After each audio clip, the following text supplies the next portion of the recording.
স্বাগত জানাচ্ছি সুপ্রিয় শিক্ষার্থীবৃন্দ। আমরা কমিউনিকেশন সিস্টেম নিয়ে আলোচনা শুরু করেছিলাম, অনেকগুলো পাঠ আমাদের শেষ হয়ে গেছে। গত পাঠে আমরা নেটওয়ার্ক টপোলজির দুটো টপোলজি নিয়ে আলোচনা করেছি, সে দুটি ছিল স্টার টপোলজি এবং টি টপোলজি।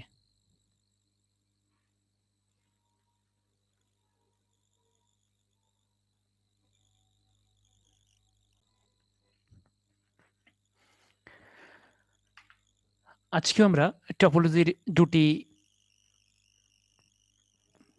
বিশেষ প্রকারভেদ দেখব। প্রথমে হচ্ছে ম্যাশ টপোলজি। আমরা ইতিপূর্বে যতগুলো টপোলজি নিয়ে আলোচনা করেছি তার মধ্যে সবচেয়ে বেশি ডেটা ট্রান্সফার রেট হচ্ছে ম্যাশ টপোলজির। দেখো, ম্যাশ টপোলজিতে প্রত্যেকটি কম্পিউটারের সাথে আলাদা আলাদাভাবে যুক্ত থাকে। আমরা ম্যাশ টপোলজি নিয়ে একটা ভিডিও দেখব।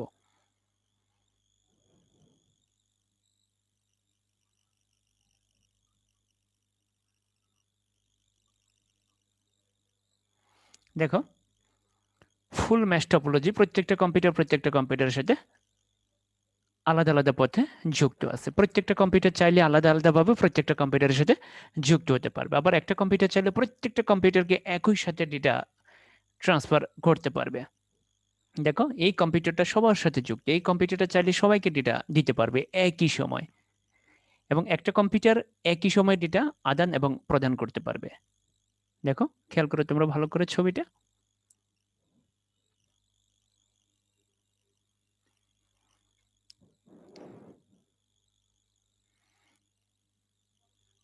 এখানে ডেটা ট্রান্সফার রেট সবচেয়ে বেশি, সবচেয়ে দ্রুত গতিতে ডেটা এখানেই আদান প্রদান হয়। এটি fault tolerance, highly fault tolerant, মনে রাখতে হবে হাইলি ফল্ট টলারেন্ট, অর্থাৎ এখানে তোমার ডেটা হারিয়ে যাওয়ার সম্ভাবনা খুব কম থাকে। তবে এটা খুবই ব্যয়বহুল, এক্সপেন্সিভ টু ইমপ্লিমেন্ট। এটা খুবই ব্যয়বহুল, কারণ এত বেশি কেবল লাগে। এই কারণে এটা স্টাবলিশ করা খুবই ব্যয়বহুল। তবে সবচেয়ে বড় যে সুবিধা, এটা হচ্ছে হাইলি ফল্ট টলারেন্ট। এটা খেয়াল রাখতে হবে, এটা হাইলি ফল্ট টলারেন্ট, তবে এটা ব্যবহার করা বা এটা তৈরি করা সবচেয়ে বেশি এক্সপেন্সিভ। ম্যাশ টপোলজিতে নেটওয়ার্কের অন্তর্ভুক্ত প্রতিটি কম্পিউটারের সাথে সরাসরি যুক্ত থাকে। তাই যেকোনো কম্পিউটারের সাথে সরাসরি ডেটা আদান প্রদান করতে পারে, যেটা আর কোনো টপোলজিতে ছিল না। ম্যাশ টপোলজিতে প্রতিটি কম্পিউটার প্রতিটির সাথে একাধিক পথে যুক্ত হতে পারে। আমরা ছবিতে এটা আবার দেখব। তাই প্রতিটি ওয়ার্ক স্টেশন সরাসরি যে কোনো ওয়ার্ক স্টেশনের সাথে ডেটা আদান প্রদান করতে পারে। এখানে কম্পিউটারগুলো শুধু যে অন্য কম্পিউটার থেকে তথ্য নেয় তা নয়, বরং সেটি নেটওয়ার্কের অন্য কম্পিউটারের মাঝেও বিতরণ করতে পারে। অর্থাৎ একটা কম্পিউটার আরেকটা কম্পিউটার থেকে ডেটা নিয়ে সে সবার মধ্যে বিতরণ করতে পারে একই সময়ে।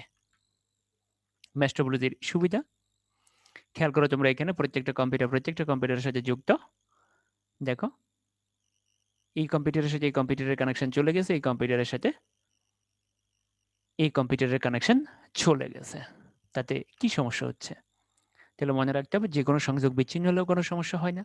এখন তোমরা একটা বিষয় খেয়াল করো, এই কম্পিউটারের সাথে এই কম্পিউটারের কোনো কানেকশন সরাসরি নাই, তাহলে এই কম্পিউটারের সাথে কিভাবে যোগাযোগ করবে? এই কম্পিউটারের সাথে যোগাযোগ করবে, অথবা এই কম্পিউটারের সাথে যোগাযোগ করবে, এই কম্পিউটারকে ডেটা পাঠিয়ে দেবে। তাহলে মনে রাখতে হবে, এই যে ম্যাশ টপোলজিতে কোনো একটা সংযোগ বিচ্ছিন্ন হলে কোনো সমস্যা হয় না, বাকিগুলো দিয়ে কাজ করা যাবে। খেয়াল করো এখানে এই ছবিটাতে, দেখো একটা কম্পিউটার সরিয়ে নেওয়া হয়েছে বা একটা কম্পিউটার নষ্ট হয়ে গেছে। তাহলে মনে রাখতে হবে, নেটওয়ার্কে কোনো কম্পিউটার নষ্ট হলে বা সরিয়ে নিলে অন্যদের কোনো সমস্যা হয় না। এবার এখানে খেয়াল করো, এখানে 6টা কম্পিউটার আছে। দেখো, এই কম্পিউটারটা চাইলে প্রত্যেককে আলাদা আলাদাভাবে ডেটা দিতে পারে। দেখো, এই কম্পিউটারটা চাইলে এটাকে আলাদাভাবে ডেটা দিতে পারে। দেখো, এই কম্পিউটারটা চাইলে এটাকে আলাদাভাবে ডেটা দিতে পারে। এই কম্পিউটারটা চাইলে এটাকে আলাদাভাবে ডেটা দিতে পারে। এই কম্পিউটারটা চাইলে এটাকে আলাদা ডেটা দিতে পারে। অর্থাৎ প্রত্যেকটা কম্পিউটার চাইলে আলাদা আলাদা পথে প্রত্যেকের সাথে আলাদাভাবে যুক্ত হতে পারে। এই জন্য এখানে ডাটা ট্রান্সফার রেট সবচেয়ে বেশি, এবং এটা highly fault tolerant. Highly fault tolerant আসলে কেন বলা হয়েছে? কারণ তোমাকে একটা বিষয় খেয়াল রাখতে হবে, যে ধরো তুমি বাজারে গেছো 1 কেজি দুধ বিক্রি করতে। তুমি এখন এক ফোয়া করে বিক্রি করতে করতে তুমি যা দেখলা যে সর্বশেষ পোয়ার ভিতরে 1 পোয়া কিন্তু পূর্ণ হয় নাই। এক ফ পূর্ণ হয় না, অর্থাৎ এটা হারাই গেছে, এটা মহাশূন্য হারাই গেছে। এটা কোথায় হারিয়েছে তুমি বলতে পারবে না, কিভাবে এটা কমে গেছে। তো কিন্তু আমরা যখন ডাটা ট্রান্সফার করি, আমরা যখন ডাটা ট্রান্সফার করি একটা ডিভাইস থেকে আরেকটা ডিভাইসে, তখন কিন্তু যেটা কি হয়, তখন ডেটা হারিয়ে যায়, ডেটা হারিয়ে যায়। তো এই যে ডেটা হারানোটা, এটা কিন্তু ম্যাশ টপোলজিতে হয় না। ম্যাশ টপোলজিতে প্রত্যেকে তো প্রত্যেকের সাথে আলাদাভাবে যুক্ত থাকে, এই কারণে এখানে ডাটা ট্রান্সফার রেট সবচেয়ে বেশি। এবং এখানে কিন্তু তোমার এটার যে কানেক্টিভিটির যে ধরনটা, অথবা এখানে তাদের এখানে অন্যান্য টপোলজিতে ডাটা ট্রান্সফার করতে গেলে ডাটা হারিয়েও যেতে পারে। যে দেখা গেছে যে এই যে ওখানে সার্ভার ব্যবহার করা হয়, সার্ভারের কারণে কোথাও দেখা গেছে যে হয়তো ডাটা যাচ্ছে না, কাঙ্ক্ষিত গ্রাহকের কাছে ডাটা পৌঁছাচ্ছে না। কিন্তু ম্যাশ টপোলজিতে কিন্তু সবাই সবার কাছে আলাদা আলাদা পদ্ধতি ডেটা পাঠাইতে পারে, এই কারণে সে চাইলে একসাথে সবাইকে দিতে পারবে, আলাদাভাবে সে চাইলে এর সাথে যোগাযোগ করতে পারে, আলাদাভাবে সে চাইলে এর সাথে যোগাযোগ করতে পারে, আলাদাভাবে সে চাইলে এর সাথে যোগাযোগ করতে পারে। কিন্তু যেটা অন্য কোনো টপোলজিতে ছিল না, আলাদাভাবে যোগাযোগ করার কোনো সুযোগ ছিল না। যেমন বাস টপোলজিতে তোমরা দেখছো যে একটা কেবলের সাথে প্রত্যেকটা কম্পিউটার যুক্ত থাকে, কেউ ডেটা পাঠালে বাসের সমস্ত অঞ্চলে ডেটাটা আসা যাওয়া করে, টার্গেট কম্পিউটার ডেটাটা সবার কাছে যায়, শুধুমাত্র কাঙ্ক্ষিত কম্পিউটার সিগন্যালটি গ্রহণ করতে পারে। কিন্তু ম্যাশ টপোলজিতে ওইরকম না, ম্যাশ টপোলজিতে এই সরাসরি এর কাছে পাঠিয়ে দেবে, এই সরাসরি এর কাছে পাঠিয়ে দেবে। যেমন ধরো আমরা বর্তমানে যে ইন্টারনেট ব্যবহার করি, এটা কিন্তু ম্যাশ টপোলজি। যে ধরো তুমি আমাকে একটা মেসেজ পাঠাবে, সরাসরি এটা আমার কাছে আসবে, এটা আর কারো কাছে যাবে না। তাহলে মনে রাখবো, আমরা বর্তমানে যে ইন্টারনেট ব্যবহার করতেছি, বর্তমান যে ইন্টারনেট, এটা কিন্তু ম্যাশ টপোলজি। এই জন্য এটা সবচেয়ে ব্যয়বহুল, এটা তৈরি করা সবচেয়ে ব্যয়বহুল, এটা এস্টাবলিশ করা সবচেয়ে বেশি ব্যয়বহুল। আমরা বর্তমানে যে ইন্টারনেট ব্যবহার করতেছি, এটা কিন্তু ম্যাশ টপোলজির উদাহরণ। তাহলে দেখো এখান থেকে আমরা কি দেখতে পেলাম, যেখান থেকে আমরা দেখতে পেলাম যে যে কোনো নোড সরাসরি যে কোনো নোডে ডেটা পাঠাতে পারে, অর্থাৎ যে কোনো কম্পিউটার সরাসরি যে কোনো কম্পিউটারে ডেটা পাঠাতে পারে। তাহলে মনে রাখতে হবে, আমরা যে ইন্টারনেট ব্যবহার করতেছি সেটা কিন্তু ম্যাশ টপোলজি। আসলে ম্যাশ টপোলজির সুবিধা, ম্যাশ টপোলজির সবচেয়ে বড় সুবিধা হলো এটি ফল্ট টলারেন্স, অর্থাৎ এতে একটি সংযোগ অকেজো হলে নেটওয়ার্ক অকেজো হওয়ার কোনো সম্ভাবনা নেই, এবং এখানে ডেটা হারিয়ে যাওয়ার কোনো সম্ভাবনা নেই। যে কোনো দুটির মধ্যে, যে কোনো দুটি নোডের মধ্যে অত্যন্ত দ্রুত গতিতে সংকেত আদান প্রদান করা যায়। মনে রাখবা, যদি বলে সবচেয়ে দ্রুত গতিতে কোন টপোলজি ব্যবহার করা হয় ডেটা আদান প্রদানের জন্য, সেটা হচ্ছে ম্যাশ টপোলজি। মনে রাখবা, ম্যাশ টপোলজিতে সবচেয়ে দ্রুত গতিতে ডেটা ট্রান্সফার হয়। এতে ডেটা কমিউনিকেশনে অনেক বেশি নিশ্চয়তা থাকে। আগে বলছি এটা ফল্ট টলারেন্স, এটা ফল্ট টলারেন্স, অর্থাৎ এটা অনেক বেশি নিশ্চয়তা থাকে, অর্থাৎ এখানে ডেটা হারিয়ে যাওয়ার কোনো সম্ভাবনা থাকে না। নেটওয়ার্কের সমস্যা খুব সহজেই সমাধান করা যায়। এক নোড থেকে অন্য নোডে ডেটা সরাসরি স্থানান্তর করা যায়, যেটা অন্য কোথাও ছিল না। অন্য কোনো টপোলজিতে কিন্তু এই সুবিধাটা ছিল না, যে একটা নোড থেকে সরাসরি ডেটা আরেকটা নোডে, যেটা রিং এ ছিল না, যেটা স্টারে ছিল না। স্টারে তো আগে সার্ভারে পাঠাইতে হবে, সার্ভার থেকে এবার কাঙ্ক্ষিত সিগন্যালের ট্রিতেও নেই এটা। অবকাঠামো অনেক শক্তিশালী। মনে রাখবে, এটার অবকাঠামো হচ্ছে সবচেয়ে বেশি শক্তিশালী, এই কারণে এটা সবচেয়ে বেশি ব্যয়বহুল। মনে রাখবা, সবচেয়ে বেশি ব্যয়বহুল হচ্ছে কিন্তু ম্যাশ টপোলজি, সবচেয়ে বেশি দ্রুতগতি সম্পন্ন হচ্ছে ম্যাশ টপোলজি, সবচেয়ে বেশি ডেটা কমিউনিকেশনের নিশ্চয় হচ্ছে ম্যাশ টপোলজি, সবচেয়ে বেশি ফল্ট টলারেন্স হচ্ছে ম্যাশ টপোলজি। তাহলে এই সবগুলা বিষয় কিন্তু তোমাকে মনে রাখতে হবে। তোমাকে যদি বলা হয় যে সবচেয়ে দ্রুতগতিতে ডেটা আদান প্রদানের জন্য কোন টপোলজি তুমি ব্যবহারের পরামর্শ দিবে, তাহলে হবে ম্যাশ টপোলজি। এখন আমরা দেখবো ম্যাশ টপোলজির অসুবিধা। দেখো কতগুলো কেবল ব্যবহার করা হয়েছে, খেয়াল করো। একটা কম্পিউটারে দেখো, এখানে টোটাল কয়টা কম্পিউটার দেখা যাচ্ছে, এখানে টোটাল 6টা কম্পিউটার, 6টা কম্পিউটার, প্রত্যেকটা কম্পিউটার 5টা করে কানেকশন, 6টা কম্পিউটার, প্রত্যেকটা কম্পিউটারে 5টা কানেকশন। দেখো 1 2 3 4 5, প্রত্যেকটা কম্পিউটারের সাথে প্রত্যেকটা কম্পিউটারের কানেকশন। তাহলে এখানে কেবলের পরিমাণ বা পয়েন্টের পরিমাণ সবচেয়ে বেশি। এখানে কেবলের পরিমাণ বা পয়েন্টের পরিমাণ হচ্ছে সবচেয়ে বেশি, সবচেয়ে বেশি পরিমাণ কেবল লাগছে। এখানে পয়েন্টের পরিমাণও সবচেয়ে বেশি, এখানে কেবলের পরিমাণও সবচেয়ে বেশি, এই কারণে এটার খরচ সবচেয়ে বেশি। কিন্তু খরচ বেশি হলেও বর্তমানে ইন্টারনেটের জন্য এটাই ব্যবহার করা হচ্ছে, আমরা ইন্টারনেটে এটাই ব্যবহার করি, না হলে কিন্তু ইন্টারনেট ব্যবহার করা যাবে না। দেখো সংযোগের সংখ্যা বেশি হওয়ায় বড় ধরনের নেটওয়ার্কে ম্যাশ টপোলজি ম্যানেজ করা প্রায় অসাধ্য, এটা অনেক কঠিন, ম্যাশ টপোলজি ম্যানেজ করা অনেক কঠিন। তোমাদেরকে আগে বলছি যে বর্তমানে যে ইন্টারনেট বা ওয়াইড এরিয়া নেটওয়ার্ক, এই ওয়াইড এরিয়া নেটওয়ার্কে ম্যানেজ করা অনেক কঠিন, কারণ এটা সারা পৃথিবীব্যাপী ছড়িয়ে ছিটিয়ে থাকা কম্পিউটার সময়ের নেটওয়ার্ক। সংযোগ লাইনগুলোর দৈর্ঘ্য বেশি হয়, খরচ বেশি। তাছাড়া নেটওয়ার্কে অতিরিক্ত লিঙ্ক স্থাপন করতে হবে, যা খরচ আরো বেড়ে যায়। তো আমরা তো কেবল ব্যবহার করতেছি না, আমরা এখানে কি ব্যবহার করতেছি, আমরা এখানে বায়ু মাধ্যম ব্যবহার করতেছি। বায়ু মাধ্যম মানে কি, আমরা মাইক্রোওয়েভ, রেডিও ওয়েভ বা স্যাটেলাইট ব্যবহার করতেছি। তো স্যাটেলাইট, মাইক্রোওয়েভ, রেডিও ওয়েভ এগুলো কিন্তু আরো ব্যয়বহুল, এগুলো কেবল থেকেও বেশি এগুলার দাম। একটা রেডিও ওয়েভ স্থাপন করা, একটা মাইক্রোওয়েভ স্থাপন করা, একটা স্যাটেলাইট স্থাপন করা, কয়েক হাজার কোটি টাকা লাগে একটা স্যাটেলাইট স্থাপন করতে। তাহলে মনে রাখতে হবে, এই যে আমরা যে ইন্টারনেট ব্যবহার করতেছি, এগুলো আমরা কৃষি সাহায্যে ব্যবহার করতেছি, রেডিও, মাইক্রোওয়েভ, স্যাটেলাইট ব্যবহার করে কিন্তু আমরা এখন বর্তমানে ইন্টারনেট ব্যবহার করতেছি। ম্যাশ টপোলজির ইনস্টল এবং ম্যানেজ করা কঠিন, এটা ম্যানেজ করা খুবই কঠিন।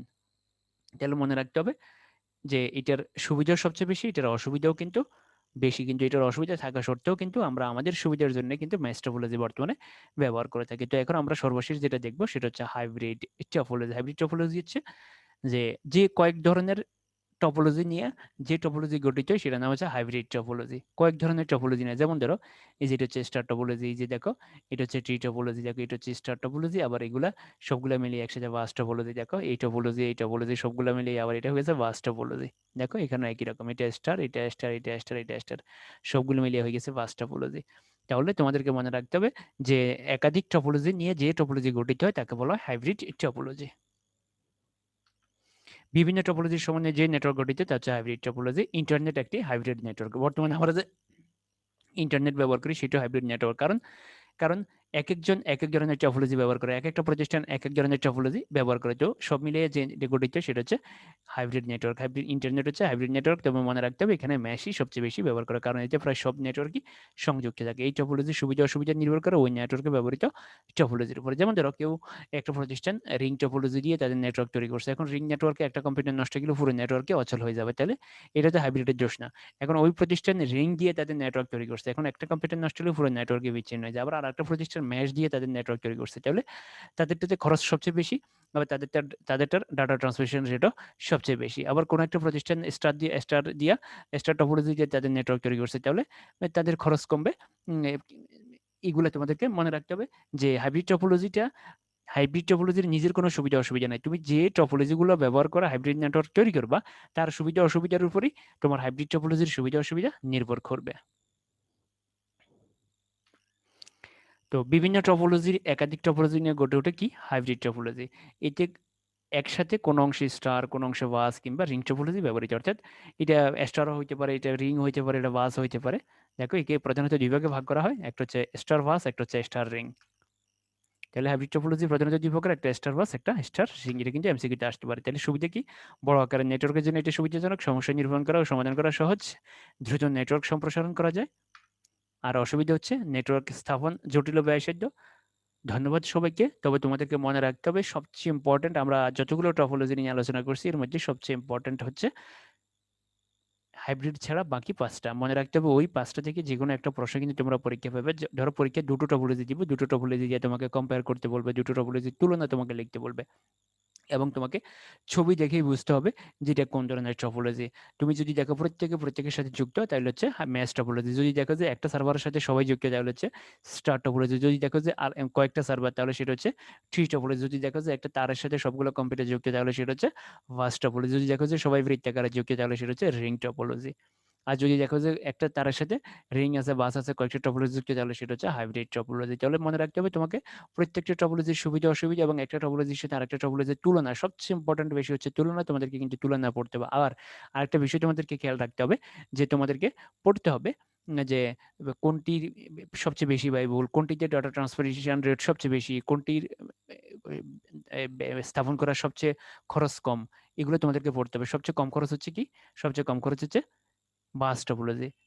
সবচেয়ে সহজে স্থাপন করা যায় স্টার টপোলজি। এটা মনে রাখতে হবে। আর একটা কম্পিউটার নষ্ট হয়ে গেলে পুরো নেটওয়ার্ক অচল হয়ে যায়, সেটা হচ্ছে রিং টপোলজি। আর সবচেয়ে বেশি স্পিড হচ্ছে ম্যাচ টপোলজি, আর সবচেয়ে বেশি ব্যয়বহুল হচ্ছে ম্যাচ টপোলজি। এই বিষয়গুলো কিন্তু তোমাদেরকে ভালো করে খেয়াল রাখতে হবে। ধন্যবাদ সবাইকে।